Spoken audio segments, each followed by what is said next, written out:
hear him. Down goes Frazier. Down goes Frazier.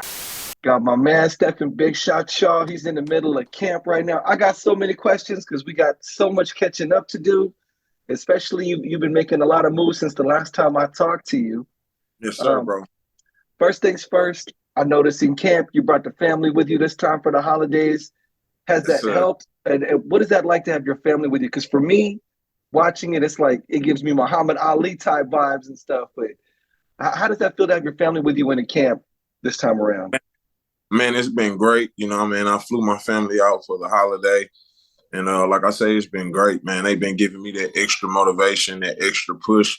You know, I usually, you know what I mean? I usually isolate myself away from camp because this is where my coach is, by sure, as you know. But, man, it's just like it's been great. You know what I mean? Having my kids in the gym, having my mom in the gym, having my wife in the gym. You know what I mean? Because at back home, that's what it is. When I train, my mom, my kids, and my wife, they're there. So to have my kids out here in San Diego, and then it gives them a chance to experience San Diego. You know what I mean? You know, usually like today is the New Year. Happy New Year to you, bro. Happy New Year.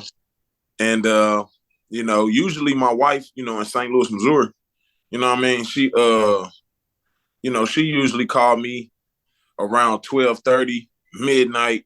She's waking up to a whole bunch of gunshots, a lot of ruckus. You know what I mean? Mm-hmm. You know, because that city, you know, has a whole lot of guns on the streets, man. Like, for real. It's a lot of guns on the streets in St. Louis, Missouri.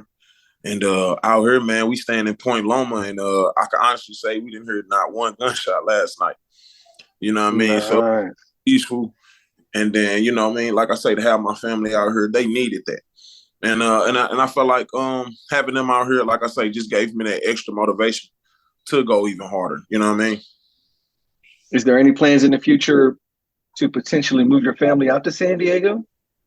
Yes, there is. You know what I mean? I want to move my family out here when I can really afford it.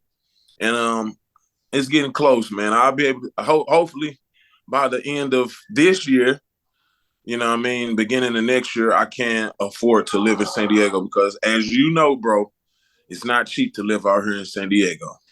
Oh, it is not. I have to extra hustle, extra grind with different like hustles just to make sure all my bills are paid. It's expensive out here. Yeah, bro. So, I mean, the bigger fights are coming. You know what I mean, and it's happening with this fight with Ajagba. And after I get past him, you know what I mean, we on to bigger and better things. Nice. Now, the last time I talked to you, you were going into that fight with Joey Dwechko. Yeah, man. Dwechko. I've come to learn he's a kind of a big name journeyman out there in the Northeast. Yeah. And what did you learn from that going out with Joey Dwechko? You took him out in 8 rounds, I believe. Yeah. Was that in San Diego? No, that was actually that was in Tulsa. Okay, right. That was in Tulsa. Okay. Yeah, Tulsa, Oklahoma. Man, that was a well-needed opponent at that time, being 14-0, coming into that fight. You know what I mean? And I was one of the 3 guys to stop Joey. You know what I mean? And it felt good. You know what I mean? I did everything but like knock him out cold. I beat the shit out of him for 8 rounds. And if you look at the commentary, like in the 7th round, going into the 8th round, his trainers and them, they wanted to stop the fight. You know what I mean? And the referee and the doctor, they threw the towel in and in the 8th round, and I stopped him. You know what I mean? And like I say, he was a durable veteran. And the guy who actually defeated Efe Ajagba, Frank Sanchez, he didn't knock out or stop Joey Dwechko, but I did. You know what I mean? So. Well, he's built up back-to-back wins since that loss to you. So yes, he's still active doing his thing. He's still doing his thing. Couldn't fuck with me, but you know. No, definitely not. Definitely not. It was a good fight. I saw a lot of good combination punches and some good stuff being thrown. And so I just want to catch up on your fight history on where you are getting up to the point where you are now, because you're at a very interesting point right now. But after that, you had that fight. You headlined a top-ranked event out there in San Diego. I believe his name was Rafael Marquez. Took him out in that first round with that. I think you were stepping backwards and threw a hook. Did that just develop organically, or did you notice he was just pressing forward and you were going to catch him slipping while you walked back? Well, yeah, he was just a straight come forward fighter. Typical Mexican fighter, a lot of heart. Coming straight forward. He took a big shot from me, and I put him down in the first round, but he got up, and then I just kept on beating on him, and then I just was chopping at him strategically, man, and set it up, and as soon as I went to the body, and then came back over the top, put him down for the third time, and the referee said that was enough. Do you get frustrated in fights like that, or do you learn something from every single fight that you're in? Was there something you learned from that experience with Rafael Marquez? What did I really learn from that fight?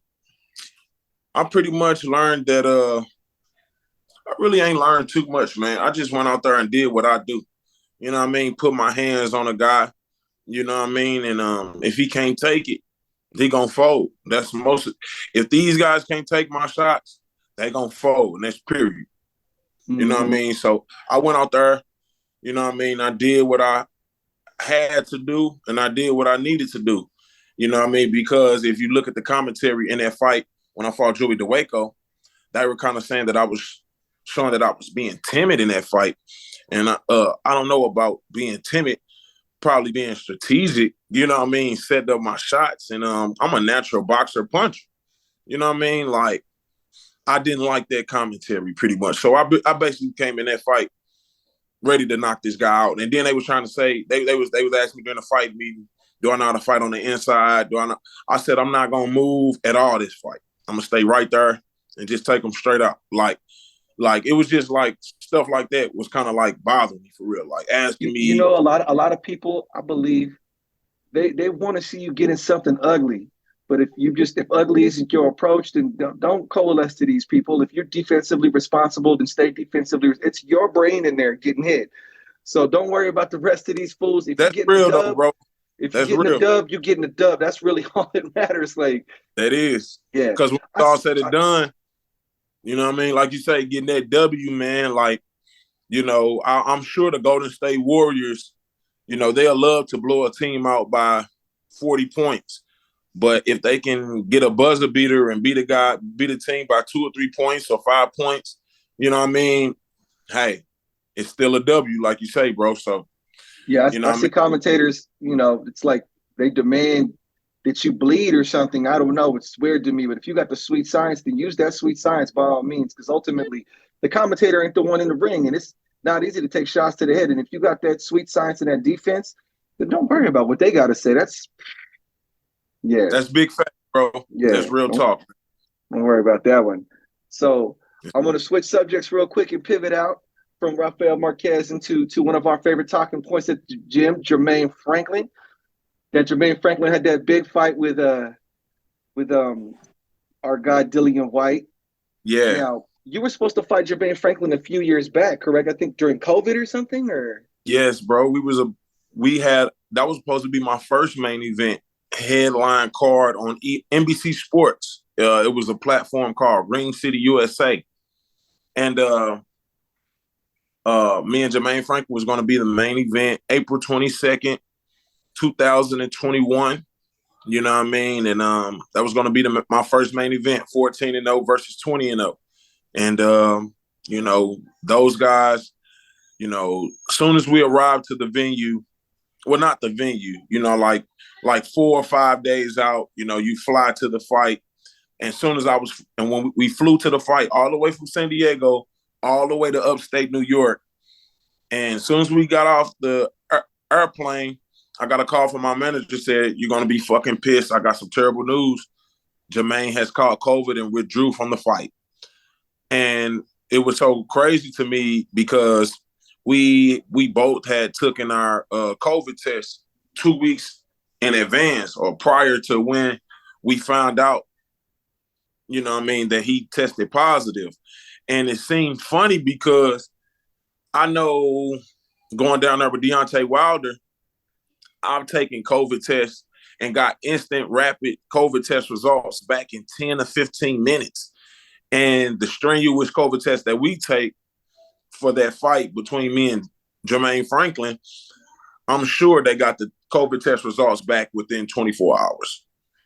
You know what I mean? And to find out 4 days before the fight that he's pulling out because he's got COVID, I really felt like that was a cop-out, you know what I mean? Because Eddie Hearn had alluded to the winner of me and Jermaine Franklin, me versus Jermaine Franklin, the winner of that bout would have got a fight with Dillian White.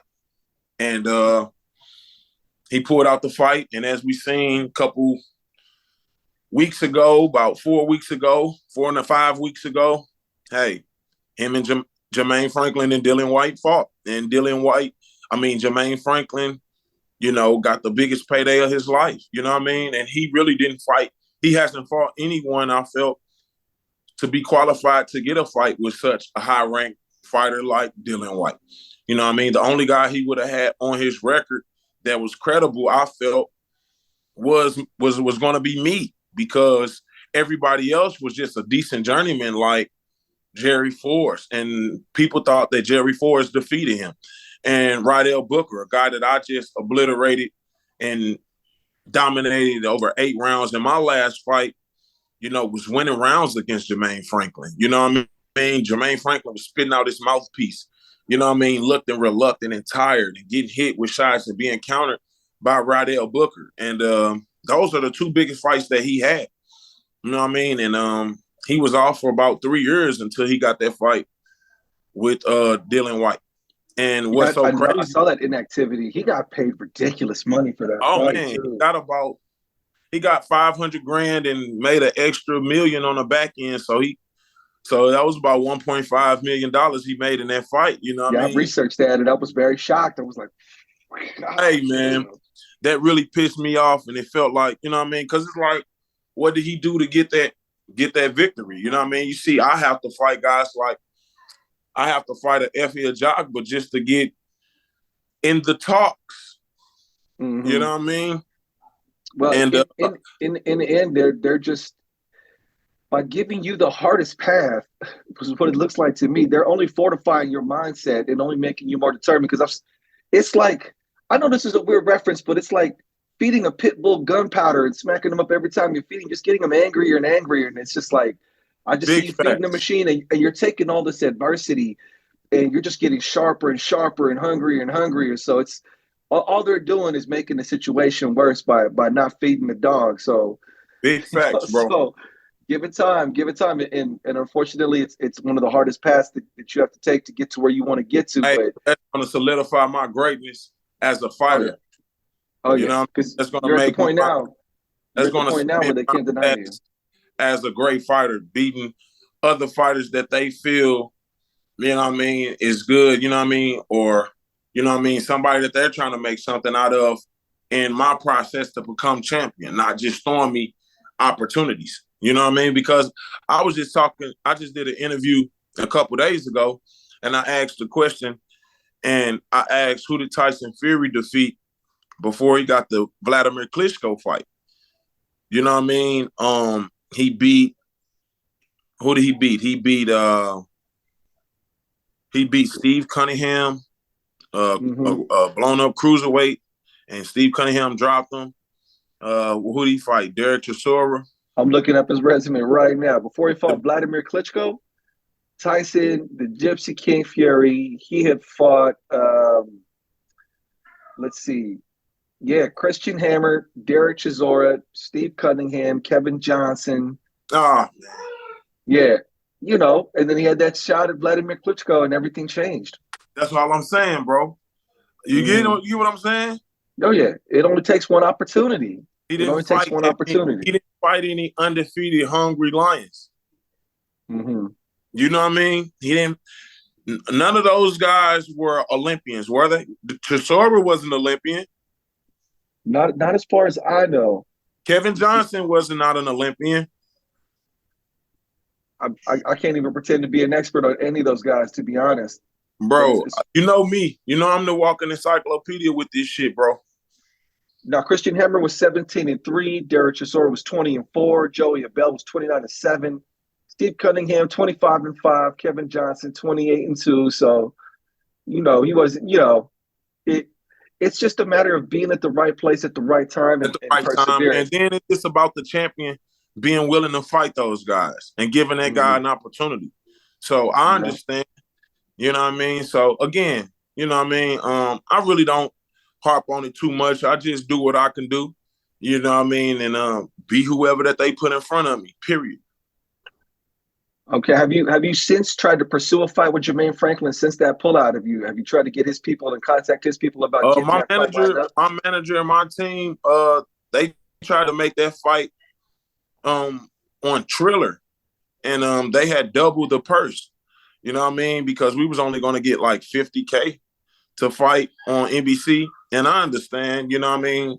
You know, that was a business move on his side from his people. If they had an opportunity to fight Dylan White, a high-profile fighter, for more money, I understand. You know what I mean? But you know, but yeah, they had an offer. Triller had an offer to double the money. You know what I mean, for me and Franklin, and that fight didn't materialize. So fair enough. Welcome to the politics of the game. You know, and like I say, these guys like during the like this guy was all on my Instagram story. He followed me on Instagram. Like these, you know what I mean? I don't know what these dudes be doing, man. You know what I'm saying? But I would have loved that fight. I still love that fight. You know what I'm saying? Yeah. Nice. Now let's get into this last fight. Edison Ballroom out there in NYC, the veteran Rondell Booker. He been in there with Kubrat Pulev, Jermaine Franklin, Otto Wallin, a bunch of heavy hitters, and you pretty much beat him into a bloody pulp. Yeah, Why did man. they not call that fight? He said that was the first time he ever been bloody in a fight. You know what I mean? And I'll take that moral win. I'll take that moral victory. You know what I mean, as well. You know, as well as the actual victory. You know what I'm saying? First guy to make them bleed. And if you look at the commentary on that fight, they was talking about, again, after the 6th or 7th round, they were debating about stopping the fight. The doctors was in the corner. It was really up to the referee's discretion to really stop the fight, because if you look at the fight that he had with Filip Hegovic kind of knocked him down and kind of was hitting him in the back of the head, and he went down. And he got up and fought, three or 2 more rounds. And he was just still taking shots, standing there, just getting hit with shots, pretty much like how he was doing with me. And that referee just stepped in and just waved it off. You know what I mean? And I felt like the referee could have stopped the fight. Everybody said that fight easily could have been stopped. But I beat the shit out of it. It should have been stopped, in my opinion, because there was no return fire coming. It was no return fire. At least 2 rounds, and everyone blood was just splattering all over everybody. I'm like, my God. Yeah, I had blood all on my hair, on my trunks and my outfit, you know what I mean? And he was his outfit was bloody, but then he turned around and took a fight on like a 3 days notice after that and knocked out a 13-0 guy. You know what I mean? That. He knocked out so I got Norman Neely at a Samson Boxing Clubhouse event in Pennsylvania, and it was like a highlight reel beating. I was like, it was. So that goes to show you what type of guy Rydell is, man. You know what I mean? Like if you're not up to pouring on your shit and you're not one of those guys, he could easily make you look bad and he could easily defeat you, period. But, you know, unfortunately with Stephan Big Shot Shaw, he couldn't do either. True that. Well, his resume speaks for itself. You don't get names like James Toney and Kubrat Pulev on your record if you're a slouch. That's for sure. Facts. So that was a solid win you got under there. Now, you were supposed to fight Guido Vianello, and now you got Efe Ajagba. How did that work out? Man, like you say, I was in camp originally getting ready for Guido Vianello, and the guy Oscar Rivas, he pulled out of the fight due to a detached retina or whatever happened to him. And they called me. I guess I was the first option.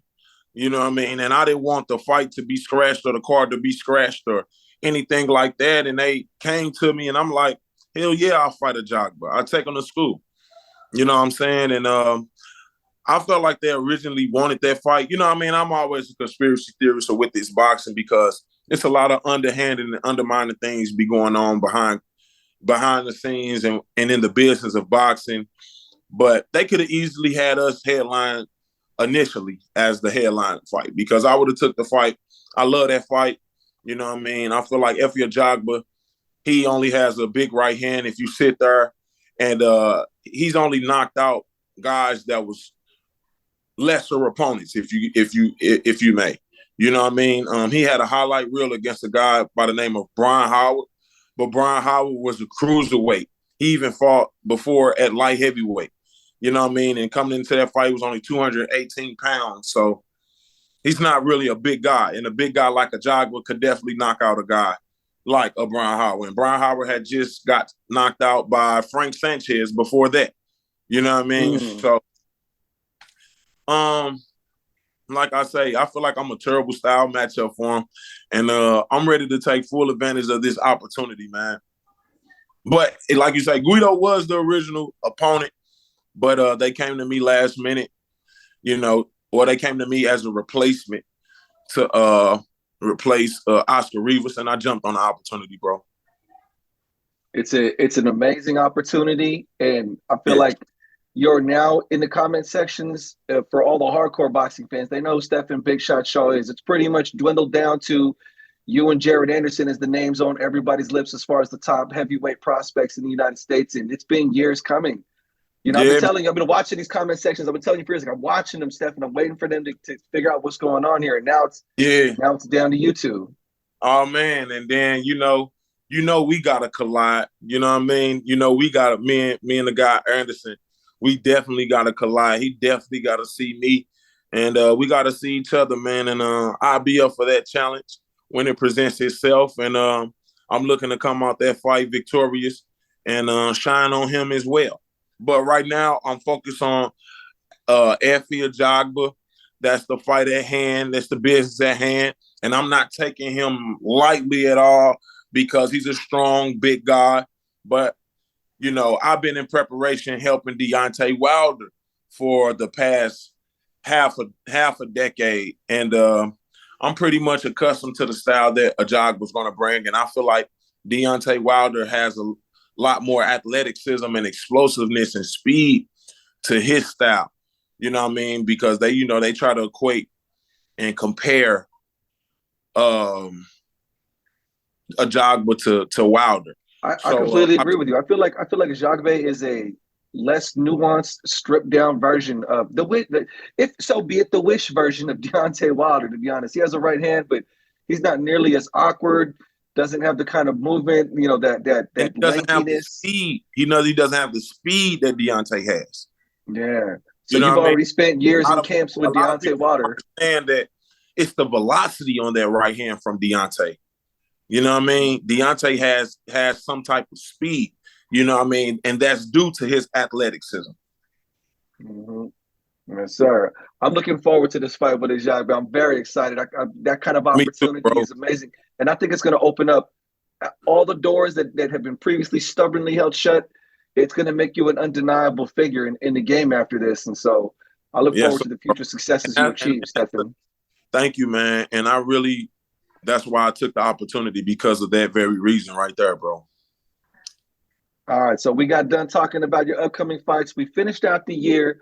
So I got all my in-depth Stephan Big Shot Shaw questions. I want to ask you some boxing questions, Stephan. Come on. Close out the year. What do we do, man? Okay. One of our favorite fighters, Gervonta Davis, recently got in some legal problems. Do you think that will affect his performance against Hector Luis Garcia coming up in a week? It could. But if Deontay, I'm sorry. If Gervonta is focused and really is cerebral, which I feel like he is, man. I like Gervonta, and I hope it don't affect his performance. I think he'll be that much more dialed in. You know what I mean? I feel like with all of this on him, he can't wait to go in there and hurt somebody. But this guy Hector Garcia is a big 130-pounder. He's about what, 5'9"? You're pushing 5'10". He's a little bit over 5'9". He's a big kid. He's big. He made my boy Chris Colbert look very small when he fought him, and he was strong. But a lot of people don't understand like that. Tank can box. Tank can box. He not only a puncher, he can box. He's slick. He's got skills, and he's been around the sport all of his life. So he's comfortable in that ring. I feel like, he's always dealt with adversity since a kid, and his sanctuary and his safe haven was boxing and that boxing ring. And he's a special talent, and I feel like he should go out there and do his thing against this guy Garcia.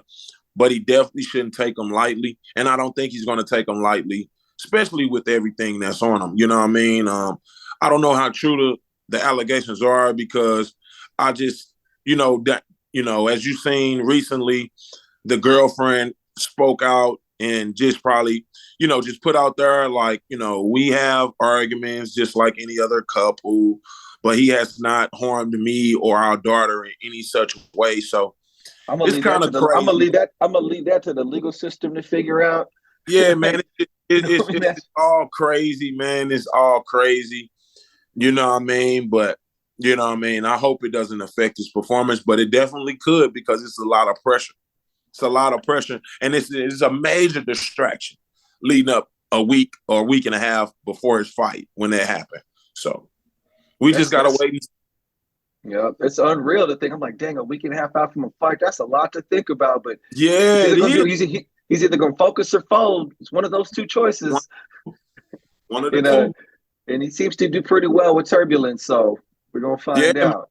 Because, Mayweather had a tough cookie in Miguel Cotto. When he fought Miguel Cotto, he was literally had a jail sentence awaiting him, a month later? Yep, I remember that. Yeah, man. And and I believe that case came up on him right before he fought Arturo Gatti. I think he went to trial for it around the Arturo Gatti fight. And man, was Mayweather dialed in for that. Yeah, true that. That's actually a really good historical example. Take a page out of his mentor and the guy who put him on. You know what I mean? The storyline is adding up, you know what I mean? Because, a lot of people, and with that happening, bro, I feel like that's going to boost. Who knows, man? The girl coming out and saying that all this stuff is false. Now, that could be a publicity stunt now to get more viewers. That's a possibility. Some folks have mentioned it. In the boxing game, I've come to learn that any publicity is good publicity. In the build-up to a pay-per-view event, likely it's going to boost the sales. People are going to tune in just to see how it affects Gervonta's performance. Yeah. So we're because I know I'm going to watch. Yeah, you know what I mean. So it's just like, what he gonna do? How he gonna face with this adversity? You know what I mean? And especially fighting an unknown guy to the public like a Hector Garcia. You know what I mean? This is definitely going to make people intrigued and make them tune in to fight. To watch the fight between Tank and the guy Hector Garcia. You know what I mean? And hopefully he knock off this Garcia and on to the original Garcia that he was lined up to fight. That was Ryan Garcia. Yeah, so we're all hoping for that. That's the mega fight. As far as mega fights in boxing, do you still hold out hope that we get Spence Crawford? Yes. But I have a new theory on it. I don't think it's going to happen at welterweight. And if it does, I think it's you've been hearing a lot of guys talking about how titles don't mean anything, but they wasn't saying that before they was champions. Mm-hmm. You know what I mean? So I truly feel like that fight is going to happen like at a catch weight of 152 pounds or 150. And because I heard somewhere that Spence and Thurman is going to be at 54. Ah, interesting. That's an interesting theory. I would love that fight to happen. For my emotional peace of mind, I just can't even think that. I have to just put it out of my head. That fight's not going to happen. We're not getting it. But Man, I have heard. I don't want to do that, bro, because that's robbing the sport of boxing. You know what I mean? And we're in this to make money. And how do you make money without fighting the biggest fights possible? So here's my thing about that comment about belts don't matter. Now, I couldn't help but notice that the most vocal people who say that are the ones who are not the undisputed lightweight champion, Devin the Dream Haney. And it's around that division where they're saying that. Now, as a boxing historic nut like you and I are, all the legends revolve around those titles. Are we really there in boxing to where titles don't matter? Is that really what it is? Is that what the temperature is? Man, it matters to me. It matters to me because titles solidify your. I thought that the titles. I can agree that there is too many titles in boxing. Far as like the WBC regular, WBC super champion, and champion in recess, and interim champion, and all of that crap. You know what I mean? I really don't like all of that shit. You know what I mean? That's that bullshit, to be honest, bro. Mm-hmm. That's how I feel. But the main four titles, I remember at one point in time when the WBO was not, it was a world title, but it really didn't have any respect on it. Because I can remember when Riddick Bowe became the WBO heavyweight champion by defeating Herbie Hyde, and I remember Ray Mercer. Ray Mercer had that WBO belt, but nobody cared about it when he took it away. I mean, when he didn't he beat Tommy Morrison for it? He did. You know what I mean? And they never really like in the 90s because I know my history. The WBO was founded in 1988, so you got to realize like in the mid 90s, 94, 95. With that title only being around for 6 to 7 years, I kind of understand that it wasn't considered a title. Even the IBO, you know what I mean? I remember when Floyd Mayweather fought. I remember when Floyd and Zab Judah fought for the IBF and the IBO title. And when they announced Mayweather was the winner, the first title that they was giving him was the IBO. And he was like, "For the other one." He was looking for the other one. He was looking for the IBF, you know what I mean? Because at one point in time in boxing, it was only the green, the black, and the red, the WBC, the WBA, and the IBF. It wasn't interim champions. It wasn't anything. It was 3 main titles. And when you had those 3 titles, you were the undisputed champion. But now they consider the WBO as a reputable title, and I feel like it is, you know what I mean? As the 4th title to become undisputed. And man, so basically with all that being said, to know the history like I know the history about the titles, I'm showing you that how important the titles are to me. Mm-hmm. You know what I mean? I still think they're important. I can understand why Tank and Ryan Garcia would argue likewise because they're making millions. But the rest of these fighters and Mayweather history, Mayweather. I'm sorry to cut you off, bro, but Mayweather showed you when he was fighting Juan Manuel Marquez, when he was fighting Sugar Shane Mosley, when he was fighting all those guys around that time, and he didn't have a title. He was getting paid. He was the highest paid fighter around 2009, 2010. He didn't have a title in those years. You know what I mean? So, hey. You know what I mean? At one point, at some point, you can get to the level where you don't need a title because the title is really to solidify your status as a champion and get for people familiar with you. And when they introduce you as a champion.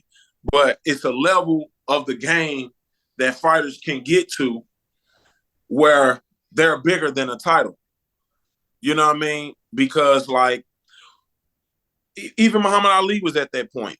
Mike Tyson was at that point. Mike Tyson was at that point where he was fighting 10-round fights and they were still on pay-per-view. You know what I mean? Like, I don't know any headline pay-per-view events will be headlined by a 10-round fighter. You know what I mean? It'll still be a 12-round fight like with Wilder and Helenius. They still made that a 12-round championship WBC title eliminator bout. Yeah. You know because what I mean? His name is that big a draw and he can put together a pay-per-view. Draw now. You know what I mean? And but it takes the titles it takes becoming champion to get to that level, to the masses, probably to where you don't need a title. But titles mean everything in boxing, man, because those guys, whoever, you know what I mean, I respect and love all these fighters, you know what I'm saying? But for the guys that saying that titles don't mean anything, I believe that they just got to that level to where they're making the money and titles don't mean nothing to them per se. But it definitely means everything, because before they got to that level that they're at now, they wanted to become champion. Absolutely. Everybody that box wants to become champion, period.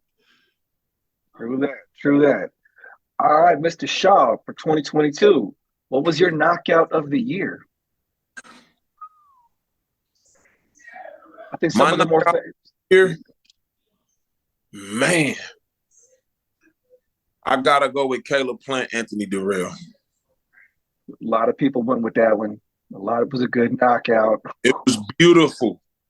Do you think Caleb Plant has that kind of power success against David Benavidez in his upcoming fight? Man, we shall see, man. I mean, David Benavidez didn't knock out Durrell like that.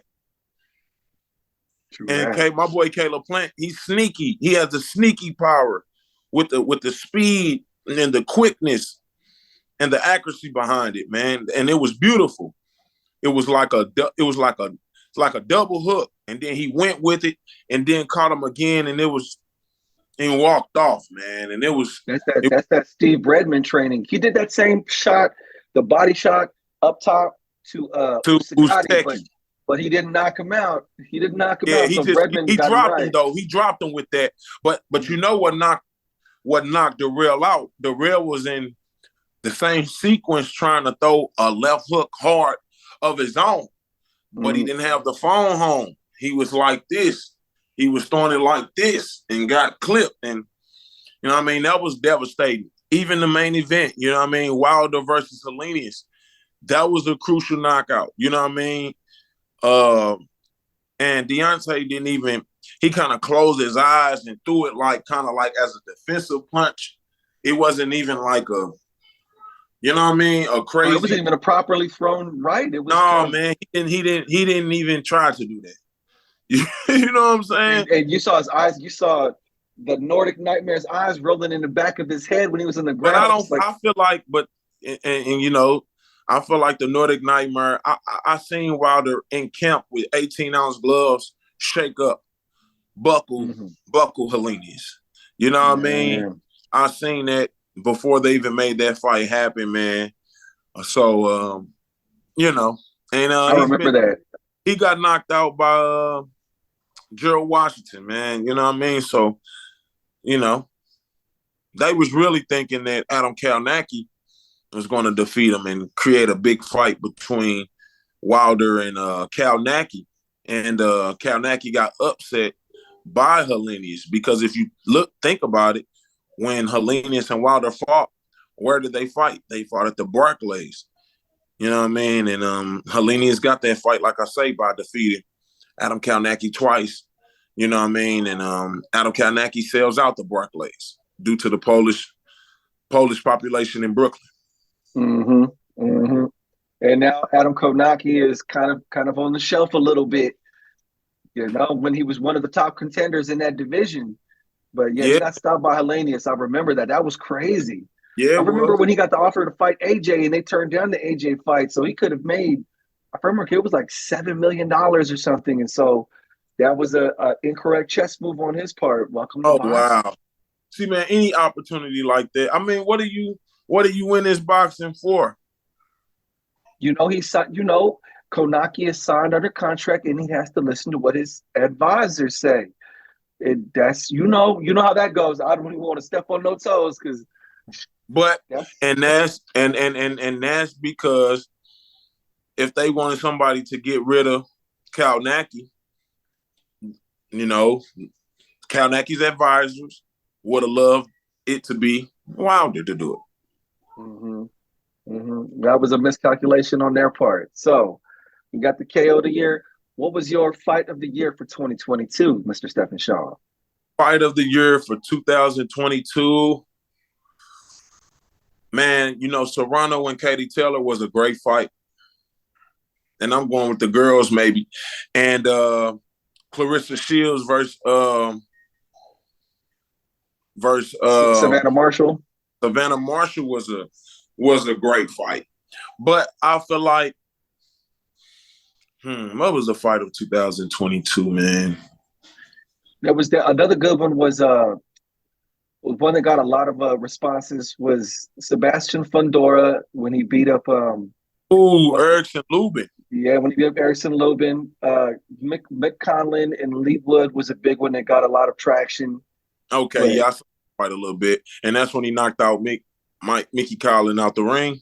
Yes, sir. After getting beat up pretty much the whole fight. But my pick for fight of the year was Amanda Serrano and Katie Taylor. That was just a ridiculous fight. That was a great fight. You heard that was my first response. Yes, sir. Yes, sir. I think that might be the consensus for most of the polls is that fight. And a lot of the guys are like, what about the boys? And I'm like, there really wasn't nothing the guys did that was close to what those girls did with that fight. Like, no. And then, the magnitude behind it. First sellout crowd at Madison Square Garden for women, to sell out the Garden. Hey, man. And then for the type of fight that it was, that was a great fight, bro. That was a great fight. Great fight. Agreed. Yes, sir. All right, my last question, Stephan Shaw, for 2022, who was your fighter of the year? Fighter of the year. So the big names, I think that were dwindling down. You had Bam Rodriguez. Hey, Inouye, what's his name? Dimitri Bivol. Who else was up in there for fighter? Those are the three big ones for a lot of people. It'll probably be between Dimitri Bivol and the monster, Japanese monster, man. Japanese monster is a monster, man. True that. He got undisputed and he knocked out Nonito Donaire in like 2 rounds. That's a future Hall of Famer right there. Man. That's a run. Man. You know what I mean? But Dimitri Bivol, he defeated, he's still undefeated. He beat the number 1 pound-for-pound fighter besides probably Terrence Crawford in Canelo Alvarez. You know what I mean? And then, defeated Zerto Ramirez. I would love to see that. I can't wait to see that fight between him and Beterbiev. There's going to be a great light heavyweight showdown. Hopefully we get that next year. That's what everybody wants to see. That what you call it? I know Bivol is with Matchroom. I don't really know. Oh, I think Beterbiev, I think is with Top Rank, right? Yeah. So there's some politics there, but I don't see why they wouldn't get those undisputed fights underway. It looks like it'd be a good money fight for both parties involved. Yes, it would, bro. It definitely would. You know what I mean? And I just hate that across different networks and across the street crap, man. Just put the money in the pot and let us fighters fight, man. You know what I mean? Because it's a lot of money out there for us fighters. But they just got to learn. I'm coming to learn the fighters always want the fights. But the promoters and managers and everybody else in the peripheral that has to get paid is the ones that mess up the politics of it.